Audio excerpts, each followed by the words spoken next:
We have a new topic, that is optimization problem of reliability. So basically, what is this?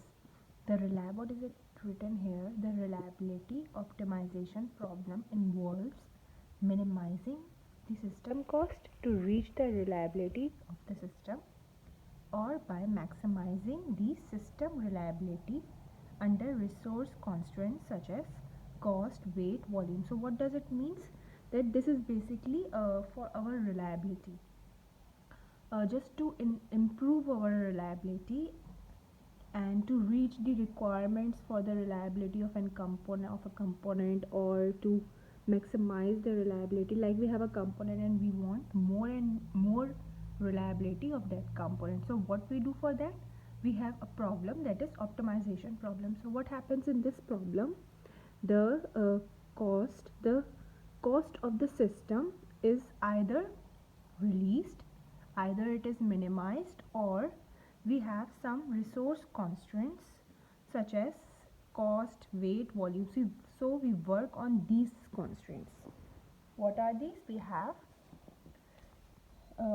cost, weight, and volume. So we work on these constraints just to maximize our system reliability, or to minimize the system, or by minimizing the cost of the system, we reach our requirements of the reliability. That what are the requirements that we required of our reliability? So to get that, we minimize the cost of our system, or either we just work on these constraints. What are these constraints? Cost, weight, volume. We work on these constraints to maximize our reliability, system reliability. So this is the optimization problem of reliability. So how can we find these things? We have x. We have a random variable x that is going from 1 to n. We take it x is from 1 to n, and we have I told you that we work on our cost. We minimize our system cost. So here we have two costs, and their values are c1 is equals to 100 r1 square and c2 equals to 200 r2 square. So these are the two costs, and we have a function, that is f of x, where we have x going from 1 to n, and we have a function f of x. So what is the value of this function? We have the value for this function as c1 plus c2, like the sum of the cost 1 and the sum of the cost 2. So what we suppose our cost 1 is 100 r1 square and cost 2 is 200 r2 square. So we substitute the values in f of x. So here it is 100 r1 square plus 200 r2 square. Just to solve our question and to find out our value, what we did now, we take it this c1 and c2 as c star. So we suppose this, because we don't know what is c1 and c2, so we suppose it. We know that c1 and c2 is this, but just to get the value of this r1, what we did now, we have to suppose this c1 plus c2 equals to c star. We take it as c star. So what happens then when we take it we take it as c star? Now we have to find our r1 and r2, the values for r1 and r2. So what can be the values for r1 and r2? We cannot find it like this, because the r1 is unknown, r2 is unknown, c is unknown, c star is also unknown. So what we say, we have to work on three constraints. First we have to define three constraints. What are those? First we say that the product of r1 and r2 must be greater than or equal to 0.7. This is our first constraint. The second constraint is the value for r2 must be in between 0.7 and 1. So that means that it must be greater than or equal to 0.7 to less than or equal to 1, and the same is for r1. We should have the value for r1 as from 0.7 to 1. So we keep first these three constraints, 1, 2 and 3. We are taking our system on these three constraints. So by taking these three constraints, we have to put obviously the value for either R1 or either R2 to get our answer, because first we have to suppose the value for R1 so that we can get R2, and then we have to suppose the value for R2 so that we can get R1. Okay, so let's see how we can do it. It's a really easy one. That's just simple calculations and nothing else.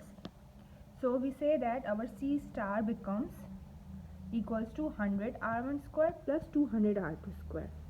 So by bringing the we have to find first, let's do it on R2 square. So we have to find the value for R2 square.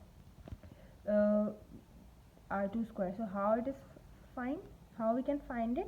This C star remains here, and the one that was here, 100 R1 square, it goes on the opposite side. So in minus 100 R1 square, in the down we have 200, because this was R2 was multiplying from with 200, so it here comes here and on the opposite side, and what it become now in division 200.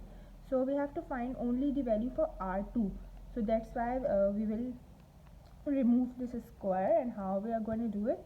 We will take the under root, so it's here, and then we can find out our value for R2. So we got this equation for R2. Now what is our goal? Now we have to suppose C star as 250. We suppose C star as 250 because we want to find out the value for R2. We have to take R2, find R2 equation. So we suppose C star as 250.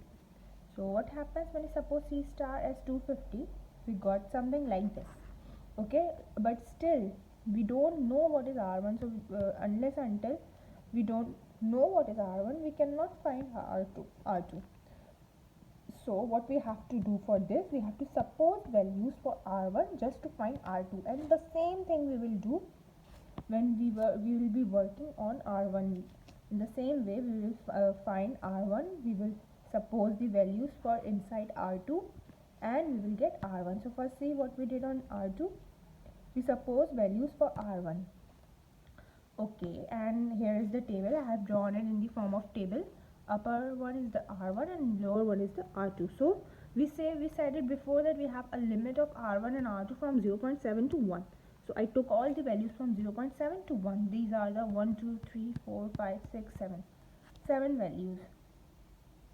Okay, so by keeping the value, by keeping all these values in this equation, we are one by one we are getting our required answer, our required thing that we want to find, that we were supposed to find, that is R2. So by keeping all these values in R1 in R2, by keeping all these values of R1 in R2 here, we find these values. You can solve it from the calculator, like when we put R1 0.7, so we get 1.0. When we put 0.75, we get 0.98, and so on. Okay, so on. And next is and the other thing, it's the same for R1 also. To find the value for R1, what we are going to do, see, we have this equation of f of x. F of x, you know, is a function. So we have this equation, and now we have to find the value for R1 square. So we keep it here, C star remains here. Now this will go on the next side, on the opposite side of the equation. So it comes in minus 200 R2 square, and R1 is in the form of this. Okay, now in the same way like we did before, we have to suppose C star as 250. Say, see, it is then what we are gonna do, we have to put R2 values and then find R1. We have to put this R2 values and find R1. So here it is the table. Now on the upper side we have R2, and on the down side, in downward, we have R1. So by keeping all the values, R2 also have a limit from 0.7 to 1, we find this, the values for R1 by simple calculation. You can do it from the calculator. So we have found these values of R1 and R2. So this is our optimization problem of reliability. And you know that uh, by creating these values and by putting r1 as different and r2 as different, or by changing the constraints, like now we have defined our constraint in the form of this, see, from 0.7 to 1. So when changing the constraints and when changing this c star, we can find out different values for r1 and r2, and these r1 and r2 are the reliabilities of course. So we can find another values for r1 and r2, and we will gonna see that what are our requirements of our reliability. So in that way we can do it by calculating that what are the requirements of our reliability and where it is going to satisfy, and on which constraint it is satisfying our reliability requirement of r1 and r2.